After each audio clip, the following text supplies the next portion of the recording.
Bueno, yo creo que la situación que vive Chile en este minuto con el estallido social o el denominado estallido social tiene que ver con demandas sentidas de la población chilena que viene desde hace ya más de una década.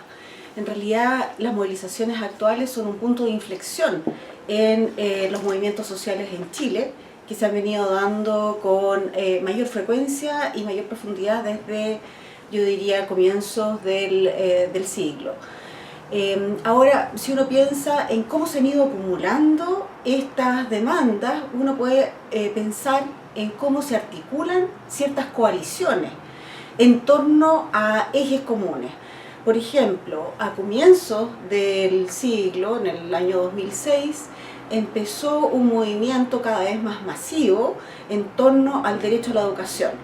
Ahora, evidentemente, esto del derecho a la educación tiene significados distintos para los actores, pero convergen en torno a una idea de derecho frente a un Estado que lo niega. Emergen luego nuevos movimientos sociales en torno a la AFP, en torno a la salud, al medio ambiente, al reconocimiento de los pueblos originarios, etc.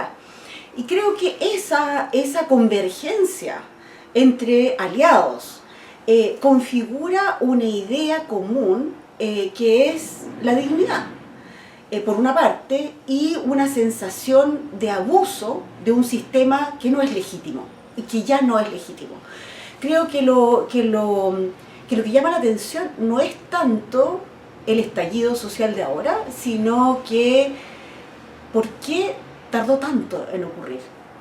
¿Por qué en realidad, sabiendo, y todos sabemos, digamos los cientistas sociales, que la desigualdad en Chile es muy profunda, y yo creo que los datos que han estado disponibles todo este tiempo, digamos, muestran bueno, que Chile es uno de los países más desiguales, de hecho es el segundo más desigual de la OCDE, que tiene, por supuesto, índices bajísimos en términos de participación laboral de las mujeres. De hecho, en el Foro Económico Mundial tiene uno de los puestos más bajos en el ranking de igualdad de género, etc. Entonces, donde uno mire, se encuentra con datos que evidencian la concentración de la riqueza en Chile y la desigualdad generalizada en las distintas instituciones y en distintos elementos que son centrales para la vida en sociedad, ¿no? Para una sociedad, digamos, justa, igualitaria, participativa.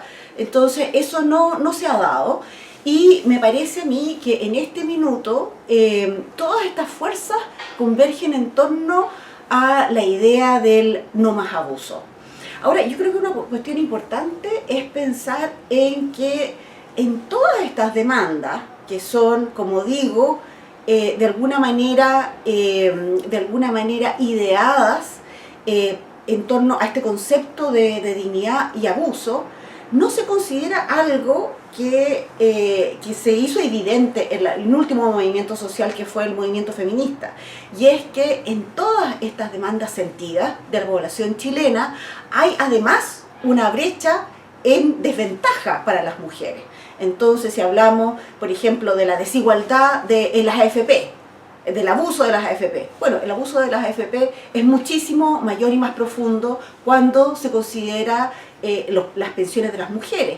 Y eso tiene que ver con cómo también opera el mercado laboral, que también es mucho más discriminador y desigual para las mujeres, etc. Entonces ahí también se van acumulando desigualdades a través de la vida de las personas.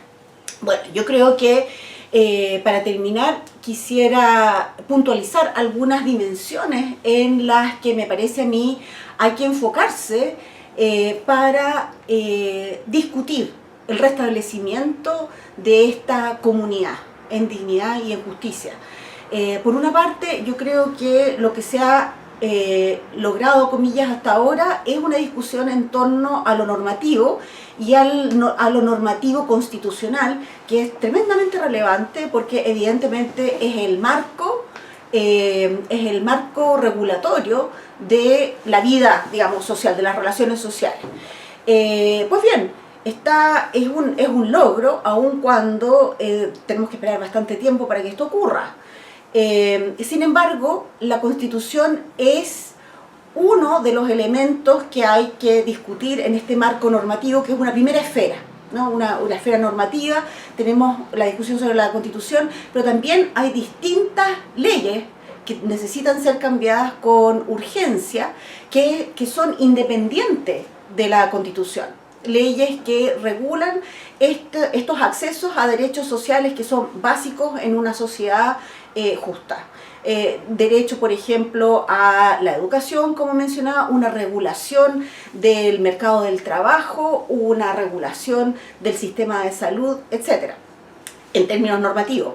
Ahora, hay otro elemento, otra esfera, que es la esfera institucional, y ahí en realidad no solamente pasa por lo normativo, aun cuando eso es tremendamente importante, sino que también en las prácticas cotidianas que producen y reproducen la desigualdad en las instituciones.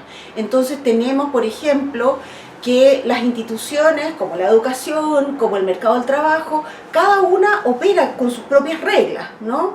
Y genera ciudadanos de primera y segunda categoría. Y esa creación de ciudadanos de primera y segunda, por ejemplo en la educación, se traslada luego a esta otra institución, que es el mercado del trabajo, que también absorbe estos ciudadanos de primera y de segunda con remuneraciones y posibilidades y oportunidades y trayectorias laborales diferenciadas. Y eso implica también que las trayectorias de vida son diferenciadas, ¿no? Las oportunidades que tienen las personas son diferenciadas, y cuando jubilan, su jubilación, su vejez es distinta, es diferenciada también. Entonces hay una cierta condena social hoy en día cuando uno nace pobre, y eso realmente no puede ser. Entonces yo creo que a nivel institucional las instituciones, digamos, tienen que mirar, tienen que acoplarse unas a otras, porque el no funcionamiento de esta institución educación significa una condena para la trayectoria y oportunidades de las personas.